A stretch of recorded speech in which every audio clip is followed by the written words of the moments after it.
Young and Lonely in Japan 2024 movie review. Movie review. Young and Lonely in Japan 2024 movie review. If you enjoyed this video, please show me the love and like, subscribe, and or leave a comment letting me know what you think is the best thing lonely people in the US and Japan can do. Say in the US or Japan, and if so, do what or go abroad. And please show me the love. And please show me the love and share this video with your friends and anywhere else you think there will be an audience for it. Insight: Young and Lonely in Japan is a feature-length documentary produced by Singapore Media Corp, CNA, or Channel News Asia. This is from some of the same makers of the Passport Bros documentary, Finding Love in Asia, but it is not as good or as in depth as that other documentary. Some of the reasons for the loneliness among Japan's youth is its aging population, pressures from work. They work like crazy in Japan. They even have a term for death from overwork, karoshi, I think it is. And they work so much that they barely have time for themselves. I remember watching a documentary which showed a lady had in 1 month, she only had 1 or 2 days off a month. And she was a very pretty lady, and she was crying when she talked about her time off, that she didn't have time to meet people or something like that. And she was a very beautiful lady, but she still felt isolated. Yes. So some of the other reasons for loneliness among Japan's youth is the aftermath of COVID, people having to take care of their older relatives instead of going to college where they can meet other people their age, etc. Other younger people their age, etc. One of the problems about the documentary is that it focuses too much on loneliness among Japan's youth instead of loneliness in the Japanese population in general. It is a bit boring, the documentary, and dry, and does not show the search some Japanese may have for a girlfriend, which could have been interesting to watch. They're being rejected or accepted or rejected or whatever, or why they are failing in their search for a girlfriend or for a man. That could have been very interesting to see. It also doesn't show the impact the passport bro movement has had on the Japanese and the politics of dating in Japan. The documentary focuses more on people not having contact with others and romantic loneliness, and I think romantic loneliness is probably the hardest type of loneliness, one of the hardest type of lonelinesses to deal with, but not the only type.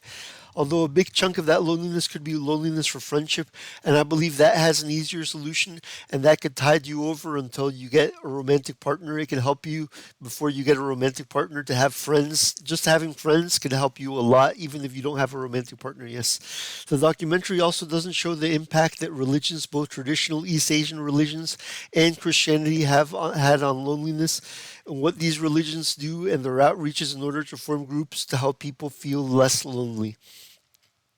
It doesn't cover the topic of religion at all, which I think is a is a fault of this documentary. Yes, yes. To answer the question that I posed, what do you think is the best thing lonely people in the U.S. and Japan can do? Stay in the U.S.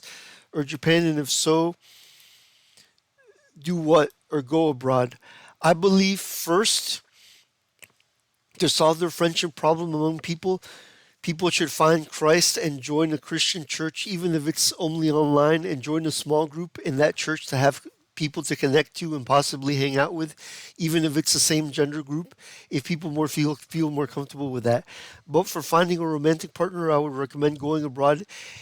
Once you have that base of having Christ and friends, I recommend going abroad if there are not pretty women in that accept you in your home country, or women that you like, if there are no women that you like that accept you in your home country. Personally, here in the US, I'm thankful for the Christian church, and I commend it to anyone in Japan or the US or anywhere else.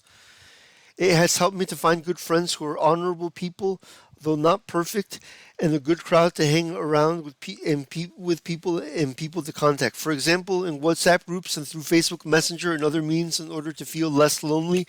Mostly people from my own gender, but sometimes friends from other genders too, who are just friends. If you'll forgive me the indulgence, I just gotta check my dog to see what he has. I'll be right back. Toby, what do you have? What do you have, boy?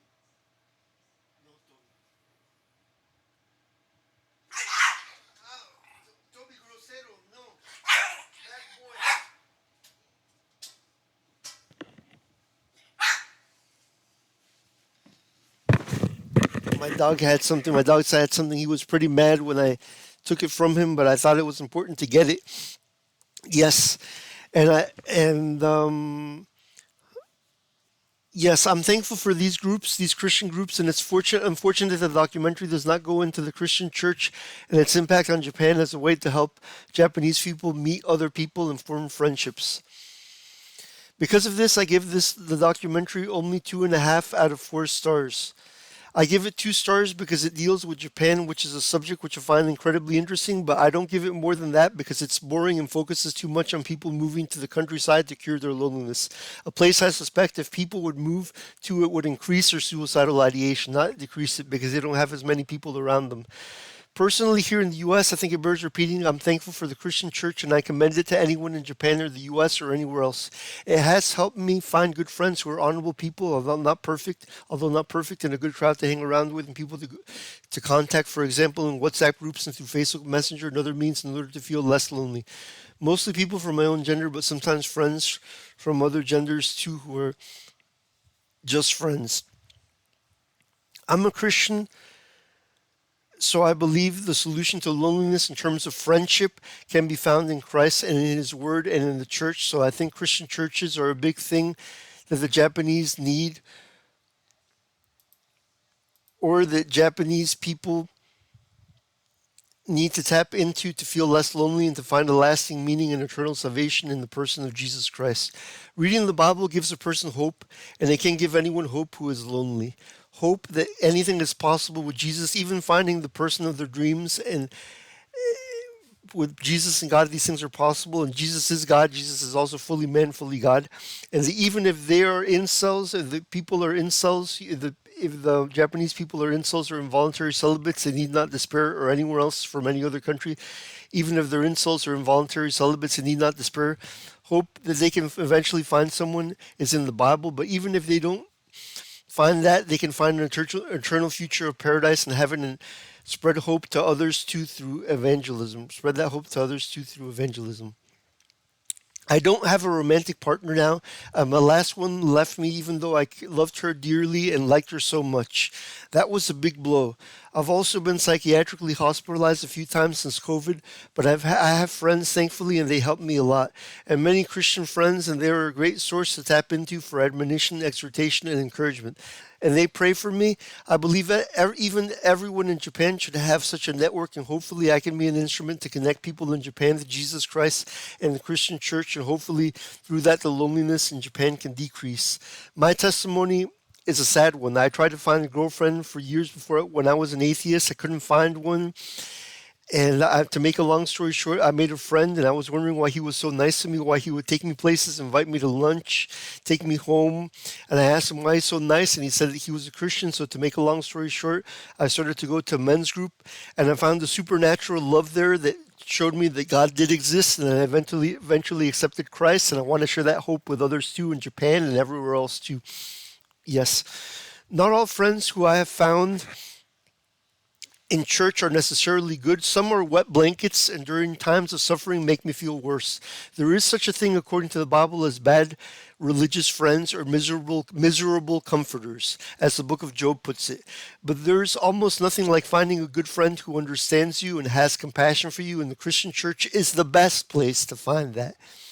If you enjoyed this video, please show me the love. Please subscribe to be alerted of future videos reviewing movies and books and presenting my own stories. And please like the video and leave a comment letting me know what you think is the best thing lonely people in the US and Japan can do. Stay in the US or Japan, and if so, do what, or go abroad.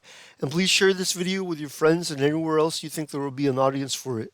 Up next, I hope to review either the Revenant movie with Leonardo DiCaprio or something else. I also have the Stephen King's sci-fi The Running Man in the cyberpunk novel Neuromancer on the horizon, as well as the anime series Your Lie in April.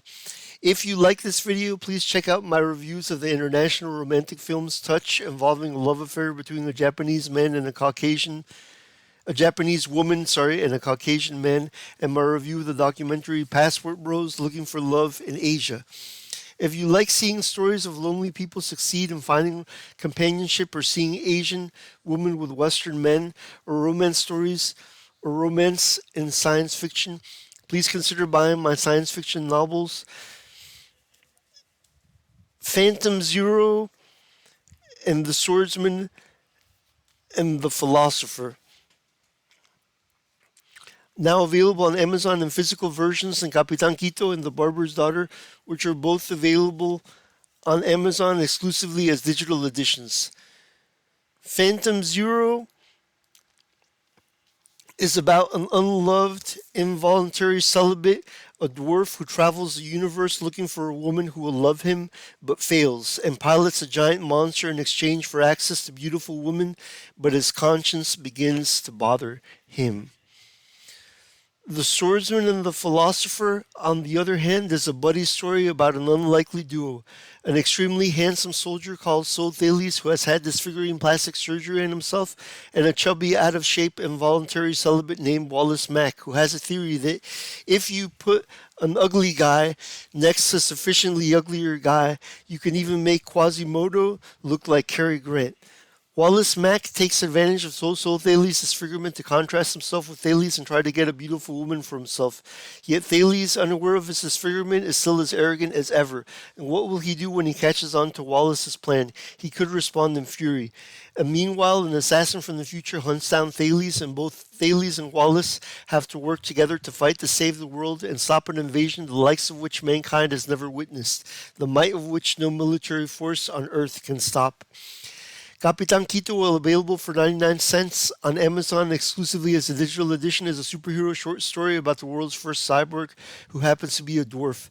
The cyborg also has problems with impotence since he has cybernetic parts, and because of this, his wife threatens to leave him.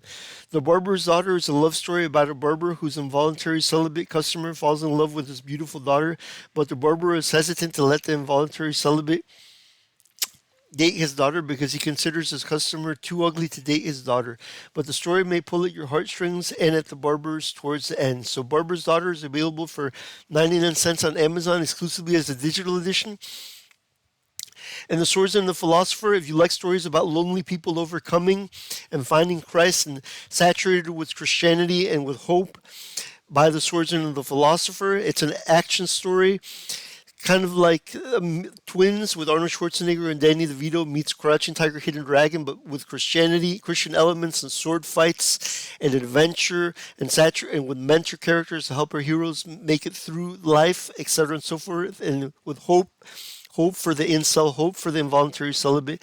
And the same thing with Phantom Zero. There's a mentor character here, and two beautiful Chinese women. There's a beautiful Japanese woman here, and for each of these stories, Phantom Zero and The Swordsman and the Philosopher, the ugliest guy in the story ends up with a beautiful woman. So don't worry and find out how that happens. Phantom Zero is available for $14 and change on Amazon, and The Swordsman and the Philosopher $9 and change on Amazon as a physical edition and as a digital for 99 cents. But I recommend you get the physical versions of these. Romans 10:9. If you confess with your mouth that Jesus is Lord and believe in your heart that God raised him from the dead, you will be saved. All things are possible for one who believes. Matthew 19 and Mark 9, and all things are, and with men this is impossible, but with God all things are possible. Matthew 19.